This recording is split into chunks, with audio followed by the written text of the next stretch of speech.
আচ্ছা, একটা কথা ভাবুন তো, দুটো আর্টিফিশিয়াল ইন্টেলিজেন্স মানে এআই যদি একে অপরের বিরুদ্ধে একটা গেমে নামে, তাহলে ওরা নিজেদের পরের চালটা ঠিক করে কিভাবে?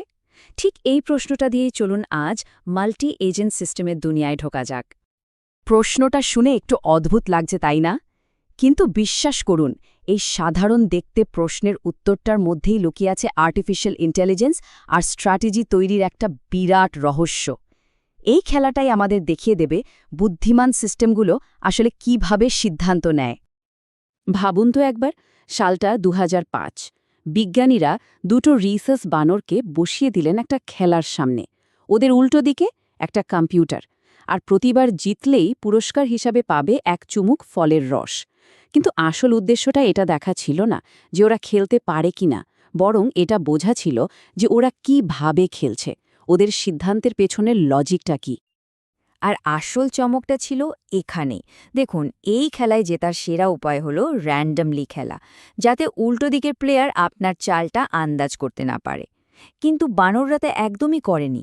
ওরা বারবার একই রকম চাল দিয়ে একটা চেনা প্যাটার্ন তৈরি করে ফেলেছিল। এর মানে কি? এর মানে হলো ওরা পুরস্কার পেয়ে যেটা শিখছিল সেভাবেই খেলছিল, একদম নিখুঁত যুক্তি দিয়ে নয়। আর এই যে সমস্যাটা, মানে যখন আপনার প্রতিপক্ষ নিজের মতন করে কৌশল বানাচ্ছে, তখন আপনার সেরা চাল কী হবে, সেটাই আমাদের আজকের আলোচনার একেবারে কেন্দ্রে, গেম থিওরি। বেশ, তাহলে বানরের গল্প তো হলো। এবার চলুন এই পরীক্ষা থেকে বেরিয়ে এসে আমরা সেই ম্যাথমেটিক্যাল মডেলগুলোর জগতে ঝুঁকি, যেগুলো এই ধরনের স্ট্র্যাটেজিক খেলাগুলোকে বিশ্লেষণ করে। খুব সহজ একটা উদাহরণ ভাবা যাক। ধরুন, দুই বন্ধু বাইরে খেতে যাবে। একজনে বিরিয়ানি খাওয়ার ইচ্ছে আর একজনে পিৎজা। কিন্তু আসল কথা হলো ওরা একা একা না খেয়ে একসঙ্গে খেতে চায়। এই অবস্থায় ওরা সেরা সিদ্ধান্তে পৌঁছাবে কিভাবে? গেম থিওরি ঠিক এই ধরনের পরিস্থিতিরই বিশ্লেষণ করে। এটাকে বলা যেতে পারে পয়েন্ট অফ নো রিগ্রেটস। মানে এমন একটা পরিস্থিতি যেখানে পৌঁছে যাওয়ার পর উল্টো দিকের প্লেয়ারের চাল দেখে আর মনে হবে না, ইস, যদি অন্য চালটা দিতাম। নিজের সিদ্ধান্তের জন্য কোনো আফসোস থাকবে না। এই লাইনটা মনে রাখলে নাশ ইকুইলিব্রিয়ামের মূল আইডিয়াটা সহজে মাথায় থেকে যাবে। কিন্তু এখানে একটা খুব জরুরি প্রশ্ন চলে আসে। আচ্ছা, কোনো পরিস্থিতি স্টেবল বা স্থিতিশীল হলেই কি সেটা সবার জন্য বেস্ট পসিবল আউটকাম? এবার আসা যাক গেম থিওরির সবচেয়ে বিখ্যাত থট এক্সপেরিমেন্ট বা ধাঁধাটার কথায়। এটা আমাদের দেখায় যে অনেক সময় ব্যক্তিগতভাবে সেরা সিদ্ধান্ত নিলেও সবার জন্য ফলটা কিন্তু খারাপ হতে পারে। এটাই হলো এই ডিলেমার আসল প্রশ্ন। চলুন ব্যাপারটা কল্পনা করা যাক। দুজন অপরাধীকে ধরে আলাদা আলাদা ঘরে জেরা করা হচ্ছে। পুলিশের কাছে কোনো পাকা প্রমাণ নেই, তাই স্বীকারোক্তি একমাত্র ভরসা। ওদের সামনে কিছু শর্ত রাখা হলো। চলুন আমরা বন্দি ক এর জায়গা থেকে ভাবি। সে তো জানে না যে বন্দি খ কি করবে, তাই সে দুটো সম্ভাবনা ভাববে। এক, যদি খ চুপ থাকে তাহলে আমার জন্য বিশ্বাসঘাতকতা করাই ভালো, কারণ তাহলে আমি শটান ছাড়া পেয়ে যাব। দুই, যদি খ আমার বিরুদ্ধে বলে তাহলেও আমার বিশ্বাসঘাতকতা করাই ভালো, কারণ তাহলে আমার ৫ বছরের জেল হবে, ১০ বছরের নয়। তার মানে খ যাই করুক না কেন, ক এর জন্য ব্যক্তিগতভাবে সেরা সিদ্ধান্ত হল বিশ্বাসঘাতকতা করা। আর এটাই হলো আসল ট্র্যাজেডি। দুজনেই নিজের জন্য সবচেয়ে লজিক্যাল সিদ্ধান্তটা নিল, কিন্তু তার ফলে যে পরিস্থিতি তৈরি হল সেটা দুজনের জন্যই খারাপ। যদি ওরা একে অপরকে বিশ্বাস করে চুপ থাকত, তাহলে ফলটা অনেক ভালো হতো। তার মানে ব্যক্তিগত স্বার্থ সমষ্টির ক্ষতি করে। তাহলে প্রশ্নটা হলো, স্বার্থপর এজেন্টসদের মধ্যে সহযোগিতা কি একেবারেই সম্ভব নয়?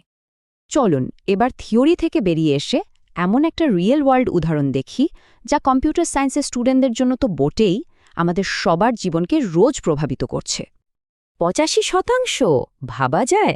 ২০০৫ সালে গুগলের মতো একটা বিশাল কোম্পানির প্রায় পুরো আয়টাই আসছিল শুধু একটা সিস্টেম থেকে, তাদের অনলাইন অ্যাডভার্টাইজিং অকশন। এটা শুধু একটা ফিচার ছিল না, এটা ছিল কোম্পানির পুরো অর্থনৈতিক ইঞ্জিন। আর এই ইঞ্জিনটা চলত পুরোপুরি গেম থিওরির ওপর ভিত্তি করে।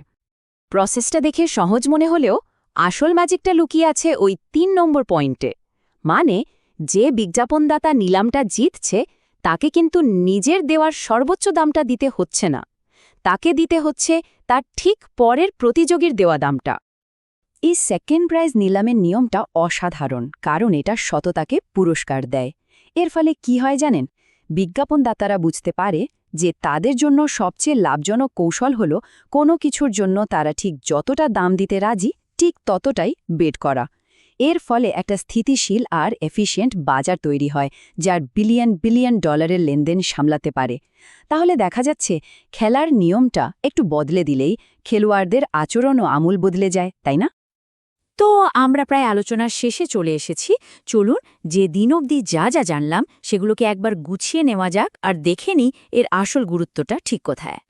সংক্ষেপে বলতে গেলে আমরা দেখলাম কিভাবে একটা সাধারণ বানরের খেলা থেকে শুরু করে গুগলের মতো কোম্পানির ব্যবসার মূল ভিত্তি পর্যন্ত সবকিছুই আসলে কৌশলগত সিদ্ধান্তের কিছু নিয়মের উপর দাঁড়িয়ে আছে, যার নাম গেম থিওরি। একবার ভবিষ্যতের কথা ভাবুন।